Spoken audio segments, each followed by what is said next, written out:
ആകാശത്ത് വർണ്ണവിസ്മയങ്ങൾ തീർക്കേണ്ടവർ അതേ കരിമരുന്നിന്റെ കനലിൽ എരിഞ്ഞു തീർന്ന കാഴ്ചയ്ക്കാണ് തൃശൂർ മുണ്ടത്തിക്കോട് സാക്ഷ്യം വഹിച്ചത്. ഒരു ഗ്രാമത്തെ മുഴുവൻ നടുക്കിയ സ്ഫോടനത്തിൽ പൊലിഞ്ഞത് 9 ജീവനുകളാണ്. ചിന്നിച്ചിതറിയ ശരീരഭാഗങ്ങളും കത്തിയമർന്ന സ്വപ്നങ്ങളുമായി മുണ്ടത്തിക്കോട് ഇന്നും വിറങ്ങലിച്ച് നിൽക്കുകയാണ്. തൃശൂരിന്റെ പൂരചരിത്രത്തിലെ ഏറ്റവും കറുത്ത ഏടായി മാറുകയാണ് ഈ ദുരന്തം.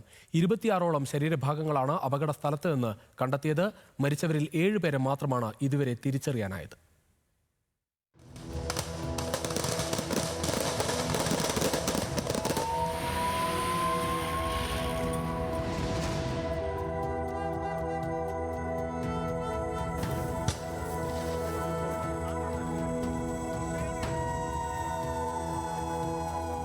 മുണ്ടത്തിക്കോടിലെ ആ പച്ചത്തുരുത്തിൽ ഇടിമുഴക്കം പോലെയെത്തിയ ആ ശബ്ദം ഒരു നാടിന്റെ ഹൃദയമിടിപ്പാണ് നിലപ്പിച്ചത്.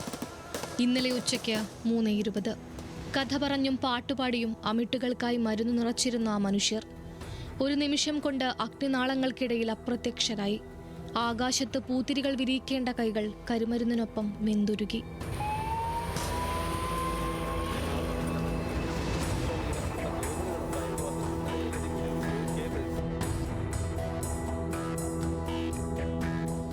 കാതടപ്പിക്കുന്ന ശബ്ദത്തോടെ മുണ്ടത്തിക്കോട് ആകാശത്തേക്ക് ഉയർന്നത് ഒരു നാടിന്റെ വിലാപമായിരുന്നു. ആ പുകപടലങ്ങൾക്കിടയിലും ശ്വാസം മുട്ടിക്കുന്ന വെടിമരുന്നിന്റെ ഗന്ധത്തിനിടയിലേക്ക് അവിടെയുള്ള നാട്ടുകാർ ഓടിക്കയറി. നിമിഷങ്ങൾക്കകം പാഞ്ഞെത്തിയ ആംബുലൻസ് ഡ്രൈവർമാർ ഇനിയും പൊട്ടിത്തെറികൾ ഉണ്ടായേക്കാമെന്ന ഭീതി നിലനിൽക്കുമ്പോഴും മിന്നുന്ന വേഗതയിൽ ആംബുലൻസുകൾ പിന്നോട്ടെടുത്തു. ആ വേഗത ആശുപത്രിയിലേക്കുള്ള ദൂരം പകുതിയാക്കി.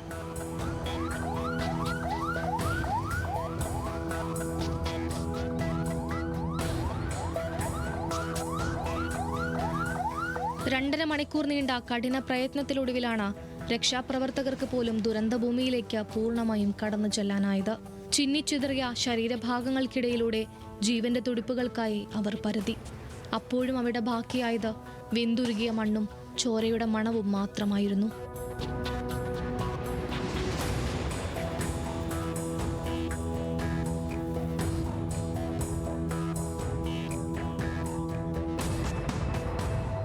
തൃശൂർ മെഡിക്കൽ കോളേജിന്റെ ഇടനാഴികളിൽ ഇപ്പോഴും നോവിന്റെ നിഴൽപ്പാടുകളാണ്.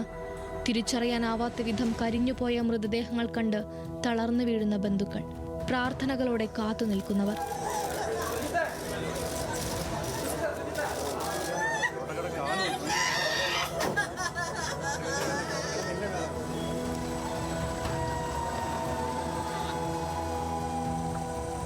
രക്ഷപ്പെട്ടവരുടെ മരവിപ്പ് ഇപ്പോഴും വിട്ടുമാറിയിട്ടില്ല. എന്താ സംഭവിച്ചെന്ന് ആർക്കും അറിയണില്ല. എൻ്റെ അടുത്ത് ഒരു ചേട്ടൻ ഇരുന്നിരുന്നു, പിന്നെ ഇപ്പുറത്ത് ഒരു 4-5 ആൾക്കാരും ഇരുന്നിരുന്നു. പിന്നെ ഈ പെരയിൽ ആൾക്കാർ ആ മരുന്ന് അരിച്ചുകൊണ്ടിരിക്കുന്നുണ്ടായിരുന്നു. അവിടെ നിന്നാണോ എൻ്റെ ഓടിയെന്ന് എനിക്കറിയില്ല. അവിടെ പണിതേർന്ന 2 ആൾക്കാരെ ഞാൻ ഓടിയപ്പോൾ ഞാൻ അവിടെ കണ്ടു. അപകട സമയത്ത് എത്ര പേർ വെടിപ്പുരയിൽ ഉണ്ടായിരുന്നുവെന്ന് ഇപ്പോഴും വ്യക്തമല്ല. ഇതിലിപ്പോ കൃത്യമിത്ര എന്ന് നമുക്ക് പറയാനാകില്ല. അനുമാനങ്ങളെ നമ്മുടെ മുമ്പിലുണ്ടാകുള്ളൂ.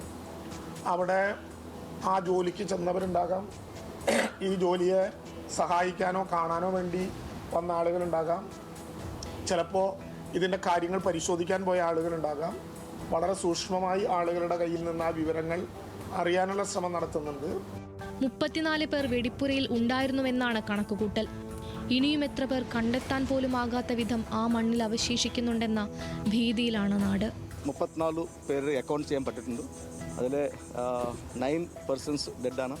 5 പേരിനെ ഐഡൻറ്റിഫൈ ചെയ്തു. അവരൊക്കെ ഫാമിലി മെമ്പേഴ്സ്ക്ക് ഏൽപ്പിച്ചു. 2 പേര് ഐഡൻറ്റിഫൈ ചെയ്തിട്ടുണ്ട്. They are still in the hospital. ബാക്കി 2 പേരുടെ അവരുടെ ഐഡൻറ്റിഫൈ ആയിട്ടില്ല. അവർ ഫ്രീസറിൽ വെച്ചിട്ടുണ്ട്. ബാക്കിയുള്ള ആളുകളിലെ 13 പേര് പോലും ഹോസ്പിറ്റലിൽ ഉണ്ടെന്ന് മനസ്സിലായിട്ടുണ്ട്. ആഘോഷങ്ങൾക്ക് വർണ്ണമേകാൻ വന്നവർ ഒടുവിൽ വിലാപമായി മടങ്ങുകയാണ്. മുണ്ടത്തിക്കോടിന്റെ മണ്ണിൽ പെയ്തിറങ്ങിയ കണ്ണീർ മഴ തീരാ നോവായി ഒഴുകും. ഈ മുറിപ്പാടുകൾ ഉണങ്ങാൻ കാലമേറെ വേണ്ടിവരും. തൃശൂരിന്റെ ചരിത്രത്തിൽ കരിമരുന്നിന്റെ ഗന്ധമുള്ള ഒരു വലിയ നോവായി മുണ്ടത്തിക്കോട് ഇന്നും അവശേഷിക്കും. News desk, news Malayalam.